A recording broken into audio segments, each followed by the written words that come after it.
For Willow's future, before her civil service exam interview. I took it upon myself to hang up on her ex-boyfriend, the one who caused her to miscarry 4 times. I thought I was doing it for her own good.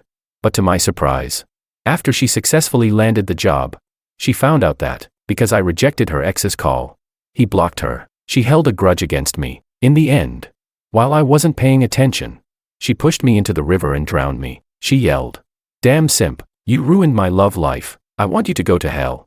When I opened my eyes again, I was back on the day of the interview for the civil service exam. This time, without hesitation, I answered the call and handed it to Willow just before she entered the exam room. Then, she completely ignored the examiner's entrance cue, and without a second thought, ran out of the room towards her ex-boyfriend. Chapter 1. The exam entrance cue rang, and Willow, with tears in her eyes, ignored the teacher's attempts to stop her. She grabbed the umbrella from my hands and ran straight into the pouring rain. People around us started whispering, "Oh my God, what's she doing? It's almost time to go in." Someone else remarked, "Willow, she's probably the top scorer on the written exam. She's giving up on the interview. This position is really hard to get." Hearing the murmurs and watching Willow disappear into the downpour, I finally felt the weight of reality. I had truly been reborn. A guy standing next to me asked, "Hey, aren't you childhood friends with that Willow? Did something urgent come up? This position is so hard to get. She just walked away, and you didn't try to stop her." I waved dismissively at the guy who'd started the conversation. "Not close. I don't get involved in other people's business. Not interfering in others' fates." That was a lesson I'd learned the hard way in my past life. In the end, Willow's departure was seen as her giving up on the interview. Even though she was first in the written exam, she had no chance at the civil service position. This had happened exactly like this in my past life. At the critical moment of her interview for the civil service exam, Willow's irresponsible ex-boyfriend called her. For her future, I hung up on the call right away, hoping to let her focus on the interview. But after she succeeded, the first thing she did was try to get back together with her ex. I had no idea that when she called him, she found out she'd been blocked. The only message she received was, "Willow, since you won't answer my calls, we should never see each other again." Willow blamed me for hanging up. Believing I had made her miss out on her true love, she arranged to meet me by the river. Her face twisted in anger as she screamed at me, "George, who told you to get involved in my business, you bastard?" Before I could react, she pushed me into the river, yelling, "Damn simp, you ruined my love life. I want you to go to hell." I was swept away by the fast-moving river, my body struggling to stay afloat. But in the end, I couldn't hold on. The sensation of suffocation, the burning of water in my lungs, and the endless darkness surrounded me. That was how my life ended, in such a miserable and pitiful way. But to my shock, when I opened my eyes again, I found myself reborn. I was back at the moment when Willow's ex had called her, looking at the vibrating phone and the Willow who was about to enter the exam room. I answered the call without hesitation and called out to stop her. I didn't know what was said on the other end of the phone. But Willow looked conflicted. Yet, in the end, as if making up her mind, she resolutely gave up the interview, took the umbrella, and ran off. She seemed to have completely forgotten about me standing there. I just watched coldly, not stopping her. In this life, I had to let go of my urge to help, and respect others' fates. Chapter 2. By the time I got home, the news that Willow was going to marry her deadbeat ex-boyfriend had already spread throughout the entire village. But Willow herself hadn't come back. She had only called her mother and said that she was giving up on the interview and marrying the deadbeat. Lou's mother fainted as soon as she heard. My mother, upon hearing the news, sighed deeply, saying, "Just look at that girl, Willow, she's getting married already. Son, you should let go. This clearly means you two have no fate together." Seeing my troubled expression, my mother thought I couldn't move on from Willow and gently tried to console me. Willow and I had grown up together. As a child, she would always stick to me, following me around and calling me Wang Gij in a sweet, babyish voice. The villagers often joked about us, saying, "These two are so close. Maybe Willow will marry George when she grows up." As we grew older and entered high school, seeing Willow blossom into a beautiful young woman, I became shy when hearing that same old joke again. That was when I realized, I liked this girl, the one who had been by my side all this time. Throughout high school, I suppressed my overwhelming feelings and stayed by her side. I'd bring her lunch, remind her to put on more clothes, tutor her in her studies. Then we both got into the same dream university. Her radiant youth shone brighter than anything else, and she truly dazzled my teenage years. But after starting university, before I could confess, I found out Willow had already fallen for someone else. Willow had fallen for Makoto, a troublemaker from the vocational school next door. One night, while Willow was returning to school, she was followed by a pervert. and Makoto, who was smoking by the corner of the wall, saved her and began to aggressively pursue her. Willow, who had always been a good girl, was quickly swayed by Makoto's rebellious charm. She started skipping classes, drinking, going to bars, and even failed a few courses by the end of the semester. I had tried to talk to her about it, but she was exhausted after a night of clubbing with Makoto and impatiently said, "George, why are you always lecturing me? I work so hard to get into college. What's wrong with relaxing a little?" Looking at her face, now covered in smoky makeup, the thick eyeliner hiding her youthful innocence, I could no longer see the girl she used to be. When we first entered college, she had told me, "Wang Gij, let's promise to work hard and get into grad school together. We'll still be schoolmates in grad school." But that girl who said those words was gone. I realized I might lose Willow for good. In the end, after graduating from university, I followed the plan and successfully got into grad school. Willow, however, had failed too many courses and, due to her absences, had received a formal warning, almost failing to graduate. It was only through my pleading, helping her make up the courses, that she barely managed to keep her diploma. Later, Makoto cheated on her and dumped her. After a period of grief and silence, Willow finally decided to try for a civil service position. She had always been smart and hardworking, and if she put in the effort, the civil service exam wouldn't be a problem for her. Just like when we were kids, she came to ask for my help preparing for the exam. Seeing her finally decide to leave Makoto and get back on her feet made me happy, so I gave my all to help her prepare, finding her all the materials she needed. In the end, she scored first in the written exam and passed into the interview. On the eve of the interview, she was both nervous and excited, asking if I could accompany her on the day of the interview. She said, "Wang Gij, if you're with me, I won't be so nervous." I smiled and agreed, seeing her face, so clear in my memories, and said I'd go with her. The rain was heavy that day, and to avoid delays, I drove her to the interview. But, once again, nothing I did could compare to the power of a call from Makoto. Even my life wasn't worth as much as a single hair on his head. This time, she gave up half a year of hard preparation and the advantage of scoring first in the written exam, all to chase after her love. Watching her figure slowly fade into the rain, I exhaled a deep breath. It was better this way. From now on, we would go our separate ways. With my face as calm as ever, I returned home, but I hadn't expected Lu's mother to come knocking first. I was changing a light bulb in my room when I heard her loud shouting at the door. She angrily yelled, "George, get out here. You're going to explain yourself today." I frowned and went out, and my mom, holding some freshly washed clothes, looked at Lu's mother in surprise and asked, "Mrs. Lu, what's going on?" To my surprise, Lu's mother shoved my mom roughly, causing her to stumble, and the laundry basket fell with a loud crash, clothes scattering everywhere. I rushed over to help my mom and pick up the clothes, my voice cold as I said, "Mrs. Lu, what are you doing?" She put her hands on her hips, glaring at me as she demanded, "I want to know right now, did you instigate Willow to give up the interview? She's gone running back to that scumbag. Why didn't you stop her? Are you trying to ruin her life? I trusted you to take care of Willow. You're going to destroy our family." Lu's mother began wailing, easily shifting the blame for Willow's abandonment of the interview onto me. Chapter 3. My mother widened her eyes and retorted on my behalf. "Mrs. Lu, what are you talking about? George is not that kind of person." I stood behind my mother and calmly said to Mrs. Lu, "Mrs. Lu, you've misunderstood. It was Makoto who called Willow. It was Willow's phone, and if she wanted to answer, how could I stop her?" Seeing Mrs. Lu acting irrationally, I smirked and started to fabricate, saying, "As for why Willow gave up the interview, isn't it all because of you?" Mrs. Lu's pupils widened in disbelief. "What nonsense are you spouting? How could it be because of me?" I continued. "You didn't approve of Willow being with Makoto. You thought he was just a punk. Willow said that if she passed the civil service exam, you would oppose them even more, so she decided to give up the interview at the last minute." Mrs. Lu was so stunned by this absurd excuse that she couldn't say anything. Meanwhile, due to Mrs. Lu's loud shouting, a few neighbors had gathered outside the door and were gossiping. One person said, "Lady, you really shouldn't be meddling in the children's affairs. Yeah, even if Willow did something wrong, it's not George's fault. Why are you causing a scene at his house?"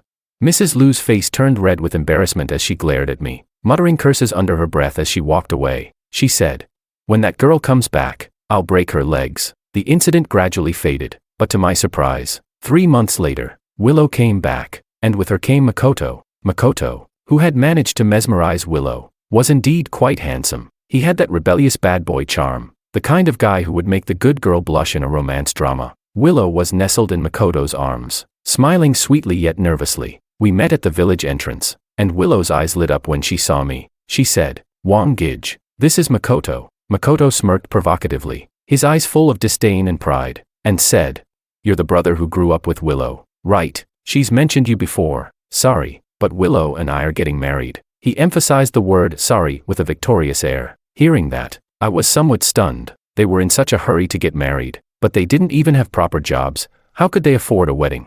Then Willow shyly smiled and touched her stomach, saying, "I'm pregnant, 5 weeks along. That's why we want to get married first." A wave of emotions hit me. Willow was pregnant again. Despite having already miscarried 4 times for Makoto before, they had only been dating for 4 years, and she had miscarried 4 times. Each time, I was the one accompanying her to the hospital. The last time we went to the hospital, the doctor had looked at me in frustration, saying, "You two are such troublemakers. If there's a next time, she might not even be able to have children." He thought I was Willow's boyfriend and scolded me harshly. But now Willow was pregnant with Makoto's child again. My gaze fell on Willow's belly, and I couldn't help but feel a deep, indescribable sympathy. If this child survived, it might be even more unfortunate than the ones that were lost before. A mother who was love-struck, a father who lived in debt, a grandmother obsessed with money, and a broken home waiting to happen. Yes, Makoto still owed loans and had been blacklisted by the bank for overdue payments. He was a deadbeat. I wanted to force a smile, but I couldn't. Instead, I calmly congratulated them. "You're going to be parents. Congratulations." I walked past them, wondering how Willow had managed to convince her mother. Chapter 4. On my way back from Grandma's house at the east end of the village, I happened to pass by Willow's house. It was bustling inside, with a grand feast set up in the yard. Mrs. Liu was enthusiastically making arrangements, saying, "Oh, I knew my son-in-law would make it big. He's driving a BMW now. Ha ha ha. Our Willow has always been outstanding since she was little. You two make a great couple." Only then did I notice a BMW parked in front of their house. Makoto sneered and said, "Mom, go ahead and spend the 200,000 yuan bride price. Willow won't have to suffer following me." Hearing that, Mrs. Liu's face wrinkled with joy, and she kept saying, "Good, good." She added, "I told you from the beginning not to let Willow go for that civil service exam. She should have just married Makoto. It's that Wang kid from next door who influenced her." Well, now I can rest easy, knowing you two are getting married. Looking at Mrs. Liu's greedy, money-driven expression, I wasn't surprised at all, but I was curious as to how Makoto had suddenly become so rich, driving a BMW and handing Mrs. Liu 200,000 yuan all at once. When Mrs. Liu saw me passing by the door, she waved and called out, "Hey, isn't that the Wang kid? Come on in and have a meal with us." She smiled smugly. I smiled faintly and said, "No, thank you, Mrs. Liu. My mom's waiting for me at home." Mrs. Liu pretended to regret it, saying, "All right, what a shame. You'll miss out on these dishes. My son-in-law paid a lot for these special dishes. If you ask me, what's the point of you doing a postgrad? My daughter didn't go for postgrad or the civil service exam, yet she found such a wealthy son-in-law." The next day, the news that Willow was marrying Makoto spread throughout the village. Mrs. Liu was telling everyone that her daughter was marrying a rich man. The bride price was 200,000 yuan, and he drove a BMW. I had a lot of questions, but I couldn't be bothered to dig deeper. After all, none of this mattered to me anymore. The holiday ended, and I was about to go to C-City for work. Just before I left, Willow came to see me off, but Makoto stopped her. Makoto said, "Why send him off? Come on, I'll take you for a spin around the village in my BMW." After that, I didn't know what happened. I only heard my mom on the phone saying that Willow had gone to the city with Makoto, and I assumed she was probably living a good life now. Chapter 5. After finishing my postgrad, I successfully got a job at one of the top 3 hospitals in C-City. My father passed away from cardiovascular disease, so becoming a doctor had always been my dream. Back in my senior year of high school, I wrote down on my goal card that I wanted to be a doctor who saves lives and heals the wounded. And now that dream had come true, I remembered the late-night study sessions during our senior year, when Willow, with her bright eyes, had asked me, "Wango, what's your goal? Let's exchange and see." On her goal card, her neat handwriting read that she wanted to become a judge, upholding justice. And now, we had both grown up. The girl who used to pass me little notes during evening study sessions was no longer there. One day, I went to the obstetrics and gynecology department to deliver car keys to my college classmate, David. Just as I turned the corner by the stairs, I saw a familiar figure. At the department entrance, Willow was holding Makoto's arm. Makoto, on the other hand, had a frown on his face as he smoked in the hallway. There were pregnant women around, all of them giving Makoto disapproving looks. A young nurse coldly told Makoto, "Sir, Please smoke in the designated smoking area. Smoking is prohibited here. Makoto gave the nurse a disdainful look and lazily replied. Who are you to tell me what to do? I'll smoke wherever I want. The nurse's face turned bright red with anger, and she said, This is a hospital, and there are pregnant women here. Please respect the rules. Willow, protecting Makoto, arrogantly said, I'm pregnant too. If I can smell it, why can't they? The nurse was stunned and didn't know what to say. In the end, it was the husband of another pregnant woman who stepped in to stop Makoto. He was about 1.9 meters tall, and his intimidating presence made Makoto back off, walking away with his tail between his legs. Willow hurried after him. Makoto said, I told you to come by yourself, but you didn't listen. What good is it with me here? You're driving me crazy, he grumbled, his tone harsh. Willow's eyes were filled with grievance, but she patted her belly and still endured it, trying to keep up with him as she linked her arm with his. What are you looking at? David patted me on the shoulder, snapping me out of my thoughts. I turned my gaze away, smiled, and said, Nothing. David, knowing that I was acquainted with Willow, shifted his gaze away from her and sighed.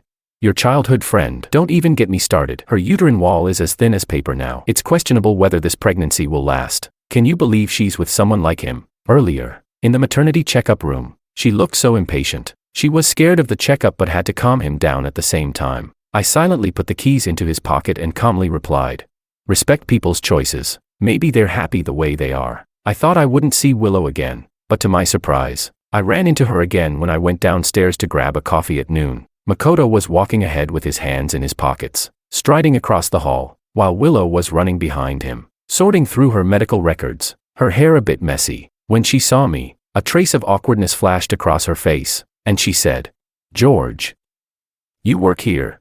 I gave a faint and glanced at her medical records, asking, Everything all right? Talking about her baby, Willow smiled sweetly and said, The baby's healthy. Makoto snorted, a look of disdain on his face. So you're a little doctor, huh? Willow suddenly seemed to remember something and spoke with a slight tone of dissatisfaction. George, the nurses at your hospital really have no quality. A little nurse dared to tell my husband what to do. I looked at her in confusion, and she continued. She actually stopped my husband from smoking. It's a public space, not her house. Who is she to interfere? I bet she was just trying to flirt with my husband because he's good looking. I silently sneered inside. She knew it was a public place, especially an obstetrics and gynecology department. I replied, Don't you know smoking isn't allowed in hospitals? You're both educated people. At least try to follow the rules. Makoto caught the subtle insult and arrogantly retorted. Who's uneducated? What? Are you a doctor now? Acting all high and mighty.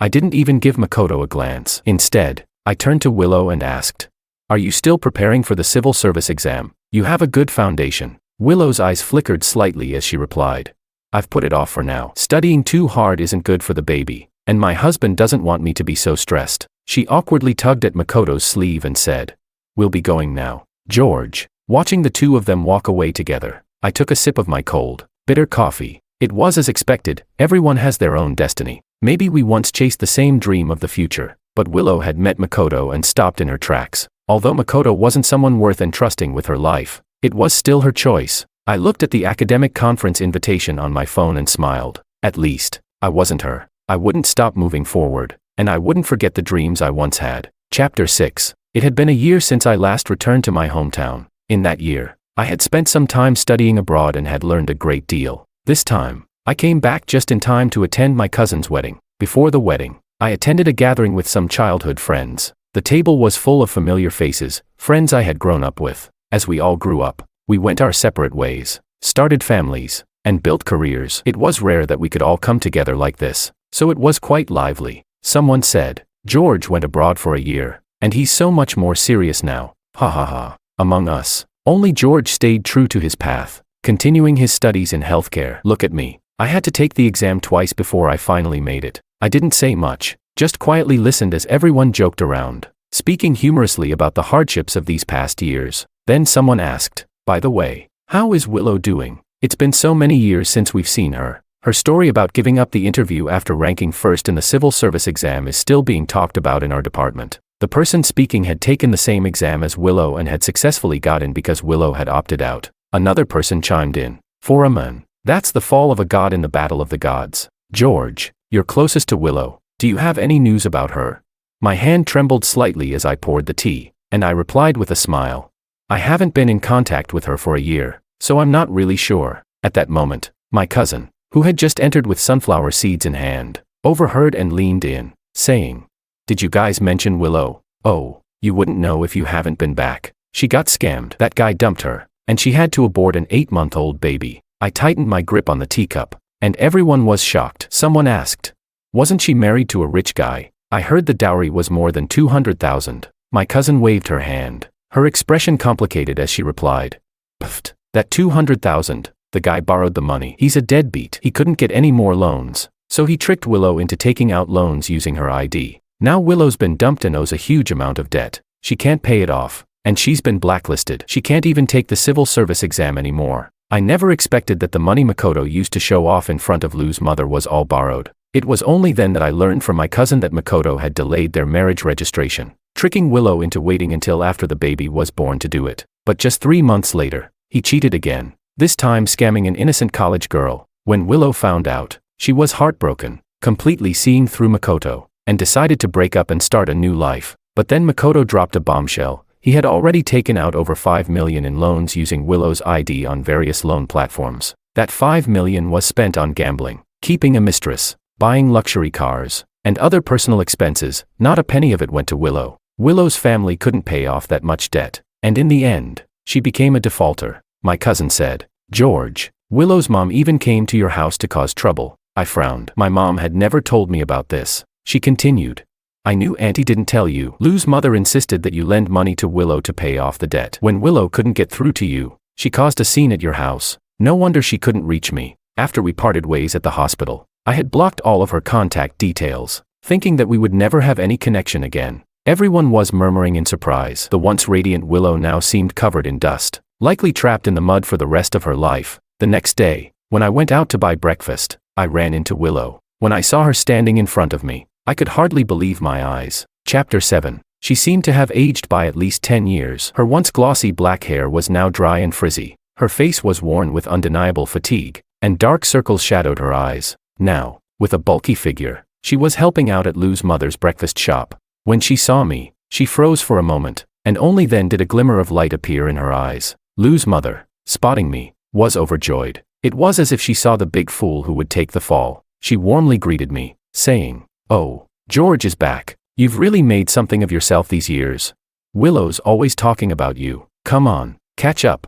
Lou's mother nudged Willow with her elbow, signaling her to catch up with me. A year had passed since we last sat down together, and now we calmly chatted. I learned that Willow had wanted to take the civil servant exam while pregnant, but it was Makoto who had constantly prevented her. Still, Willow secretly signed up, and with her solid foundation, she studied for a month and went to take the exam. But halfway through, Makoto called her, claiming that he had gotten into an accident while racing with friends and urgently needed Willow to come to the hospital to take care of him. And just like that, Willow turned around midway, missing another opportunity. Willow sobbed and tightly grabbed my hand, choking out, "Wang Ji, I really have no way out. I'm a defaulter, buried under debt." Sob, sob, sob. I silently pulled my hand away and handed her a cup of warm water. I said, "We're adults now. The path you choose is your own." She had many chances to turn back, but she chose the most disastrous path. Unexpectedly, Willow wiped away her tears and suddenly said, "Wang Ji, have you always liked me?" My forehead twitched. My gut told me this was going in a bad direction. Sure enough, the next second, Willow said, "Wang Ji, will you marry me? I'm willing to be with you now. I've let go of Makoto. I know you've always liked me, otherwise you wouldn't have kept telling me to give him up." Looking at Willow's eyes, filled with calculation, I suddenly felt everything had changed. There was no going back. I furrowed my brows and coldly replied, "You're mistaken. I advised you to let go of Makoto because I knew he wasn't a good man." Willow grew anxious. She asked, "Isn't it true you've always liked me? Why won't you admit it?" I put down the teacup and replied calmly, "The feelings of youth faded a long time ago. Willow, we're adults now. We should take responsibility for our actions." I picked up my coat, intending to leave, but once again, Willow grabbed my sleeve. She gritted her teeth and spoke. "Then, help me with one last thing. You're at the hospital. Can you help me get a marriage health checkup form?" I looked at her, puzzled. Willow had a look of shame, but she told the truth. She had had 5 abortions and was no longer able to have children. Abortion would be recorded on the health checkup report, showing the number of past pregnancies. She could hide her debt, but she couldn't fake the health report. The last time she went on a blind date, the man had agreed to the dowry, But when he saw the health checkup report, he immediately turned around and left. Looking at Willow, I realized this person had completely fallen apart. I said, I don't have that kind of authority. You can't find any loopholes in this. Seeing that I wasn't helping her, Willow stood up and screamed, do you have no responsibility for what I've become? If Makoto hadn't called me back then, and if you had stopped me, I wouldn't be where I am now. Why didn't you stop me back then? I stopped in my tracks and looked seriously at Willow's twisted face, asking in return, if I had stopped you back then and you and Makoto never got together, would you hate me? Willow replied, of course not. If you had stopped me, I wouldn't be in this situation, at least not like this. George, you're to blame too. You should take responsibility for my life. Hearing her say that, I almost laughed out loud. In my previous life, before I died, Willow's malicious curse seemed to still echo in my ears. She said, you ruined my love. I want you to go to hell.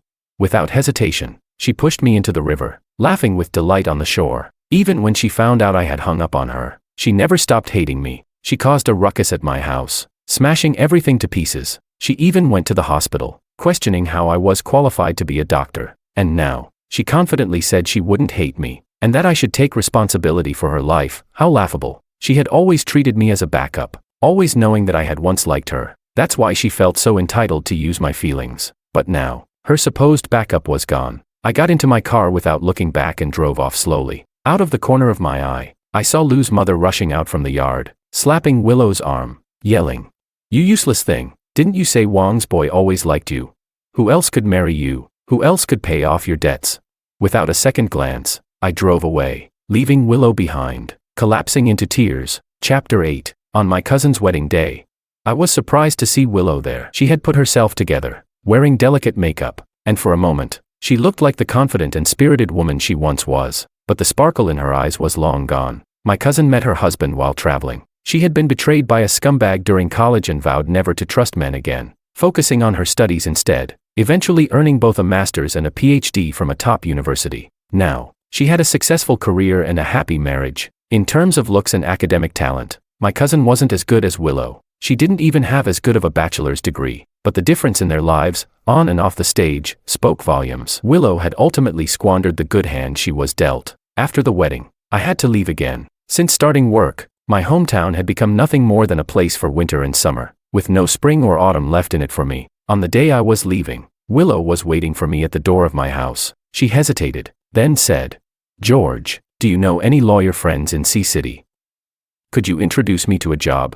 Looking at her feigned innocence and the scheming look in her eyes, I knew she wasn't just going to C-City for work. I couldn't risk passing on this unstable ticking time bomb to my friends. I rejected her, but Willow wouldn't give up. She said, George, my mom is forcing me to go on blind dates again. She's trying to marry me off to some old men in the town. Willow moved closer to me, her eyes full of longing, and said, George, if you don't take me with you now, I'll never have another chance. She tried to hug me, but I frowned and pushed her away. Whether she went on a blind date or who she went on it with, had nothing to do with me. Without looking back, I got in my car and drove away, leaving her thin figure standing alone in the wind. Later on, I settled in C-City and started a new life. After work, I went to the gym, took pottery classes, little things to add flavor to life. Through a colleague, I met an outstanding woman. She was completely different from Willow, bright, outgoing, and cheerful, and we got along well. As we were getting to know each other, Willow's news reached me first. She was getting married again. My mother told me. Lou's mother had forced her to go on blind dates and set her up with a man more than 10 years older. The man had been divorced, with 2 children, and didn't care that Willow had had abortions. He just wanted a young, pretty woman who could take care of him and his kids. He gave her a dowry of 200,000 yuan, and Lou's mother was grinning from ear to ear. Willow changed her phone number and sent me a message saying she was marrying someone she didn't love and it was painful. She said she was giving me one last chance and asked if I would take her out of her misery. I was speechless. Even now, she still had the attitude of a high and mighty person bestowing her love on me. I unblocked her WeChat and, as expected, immediately received her friend request. She sent me a wedding invitation and wrote, Wang Ge, I always dreamed of wearing a wedding dress for you. Do you remember that wedding dress store we passed by when we were in high school? I didn't give her a chance to continue playing the emotional card. I quickly transferred the wedding gift money. I replied, wishing you happiness in your marriage, a lifetime of love. Immediately, Willow sent me a video invitation, but I hung up right away. She sent me dozens of 60-second voice messages, which I didn't listen to. I blocked her again. I didn't want to go to Willow's wedding, But on that day, I returned to my hometown. I really wanted to see how Willow, who had gotten her wish, was now faring. Chapter 9. The wedding scene was very simple. The old man's son and daughter were still making a mess, spilling tea everywhere. The old man never intended to treat Willow well, he just thought of her as a young, pretty nanny for his household. So when she saw me, Willow was extremely excited. Even during the wedding, she didn't want to exchange rings with the old man. It was only after he subtly threatened her that she reluctantly followed through with the ceremony. During the toasts, when the old man wasn't looking, Willow quietly came to my side, her eyes full of hope as she asked, "Wang Ji, are you here to take me away?" I smiled faintly at her, showing the ring on my ring finger and said, "I'm already engaged. Willow, congratulations on your marriage. As someone who watched you grow up, I'm truly happy for you." With every word I said, Willow's face paled. She stared at the ring on my finger, unwilling to accept, and muttered, "How could you be in a relationship with someone else? How could? Didn't you always like me?" Her eyes were filled with tears, her voice trembling. "Wang Ji, I know you're just looking for a replacement for me. You still have a chance to take me away." I took a step back and began my bad guy speech, coldly replying, "I only see you as a sister. Please, have some self-respect. The best wishes are delivered. I'll take my leave now." Willow tried to pull me back, but she was suddenly yanked back by a strong force. The old man had appeared at some point and was glaring at her furiously. He cursed at her. "You shameless woman, on your wedding day, you're here flirting with another man. I spent 200,000 yuan on you. You'd better behave yourself." The old man's son started crying after wedding himself, and Willow had no choice but to swallow her anger and go comfort the child. At our high school's 70th anniversary reunion, many outstanding alumni were invited back to visit. I was also on the guest list. When I returned to school, I saw many old classmates. After all these years, they had become leaders in their respective fields. I heard that Willow was also invited, but the old man had forced her to stay home to take care of the children and forbidden her from attending these gatherings. When this came up, the classmates sighed. Someone asked, "How did Willow end up like this?"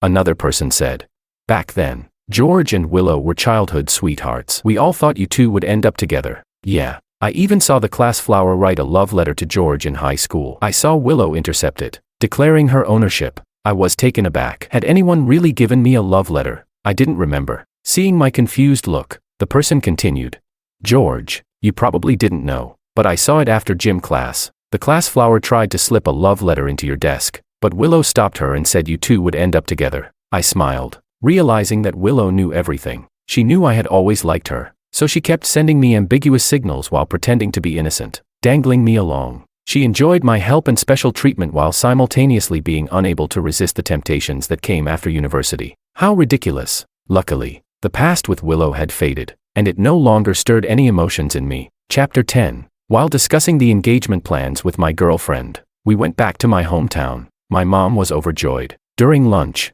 however, we heard Lou's mother's angry shouts, mixed with the sound of a broken bowl coming from next door. After my girlfriend left, my mom chatted with me about the recent happenings, saying that Willow's family had become a complete mess. My mom said, "Willow's been really reckless. I heard she owes several million in debts. She's been in touch with her deadbeat ex again." She went out to meet him, leaving her two kids locked in the house. The son knocked over a kettle and got burned, and her husband came home and almost beat her to death. My mom shook her head as she spoke. Willow had grown up under her watch, and seeing her fall so far made her feel some sympathy. Later, I heard that the old man had caught Willow flirting with Makoto and was threatening divorce, demanding that Lou's family return the 200,000 yuan dowry. Not only did Lou's family fail to return the money, but they also had to split 2 million yuan in divorce assets. The old man found out that Willow was actually in debt for several million. He stormed to Lou's family, smashing everything he could and slapped Lou's mother. He yelled, "You dared to join together to deceive me. This is a fraudulent marriage.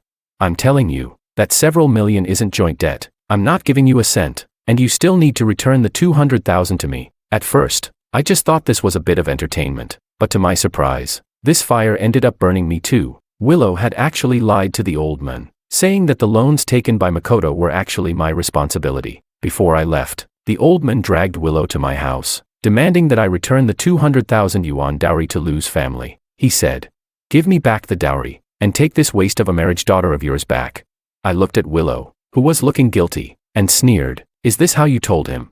She said, "Brother, after all these years, how could you let me suffer like this?" I replied, "Fine." Before she could say anything else, I nodded decisively and said, "I'll go get the money. You wait here." Then, I brought the police into the house. When Willow saw the police, her face immediately turned pale. I said, "The truth will be up to the police to investigate. First of all, I've never had any financial or emotional disputes with Miss Liu. Regarding your defamation and the extortion of 200,000 yuan from me, I reserve the right to pursue legal action." Seeing my stance, the old man finally understood and quickly started to smile at the police, then turned to Willow and said with a vicious tone, "You filthy woman, if you dare to deceive me, I'll beat you to death." 3 days after the police filed the case, the old man returned home in a fury, only to find Willow gone. Neighbors said that Willow packed up and ran off with a tall man the night before. After checking the surveillance footage, it turned out to be Makoto. The old man cursed his luck, feeling like his 200,000 yuan had gone down the drain. Under the police's orders, he had to come and apologize to me. I thought this incident was over, that Willow would no longer appear in my life, but to my surprise, 6 months later, a murder case made headlines. The man had fallen into massive debt and forced the woman to do unspeakable things to pay it off. The woman resisted and was beaten. The woman, nearly beaten to death, tried to call the police but was stabbed 3 times by the man. Willow was rushed to the hospital. Fortunately, she survived, but the damage was severe. She became paralyzed and had nerve damage. Knowing that Makoto was a dangerous pit, she still jumped in without hesitation. Now, this was the result she deserved. The case gained widespread attention, and after Makoto was caught, many of his previous misdeeds were brought to light, leading to him being sentenced to life in prison. When I went to visit Willow in the hospital, she had lost so much weight she hardly looked human, and she was extremely agitated when she saw me. She hoarsely said, "Are you here to laugh at me? It's all because of you. Why didn't you stop me when I interviewed you back then? Even if you didn't, why didn't you marry me when I begged you?" She blamed me for her own mistakes, her ruined life, and now expected me to bear the responsibility. Even now, she was still unwilling to face the truth and blamed others. I nodded. Yes, I was here to watch her fall. She took a life, caused my family to suffer the pain of losing a son. How could I forgive her? Now, seeing her end up like this, I finally felt that the resentment that had been lodged in my heart for so long had dissipated. I said, "A person like you would never appreciate it, even if I had helped you in the past. Admit it. Willow, you're selfish. What happened today is all the result of your own actions." When I left the hospital, it started drizzling. My new wife was waiting for me with an umbrella not far away. I smiled and walked toward her. Ahead of me was my future,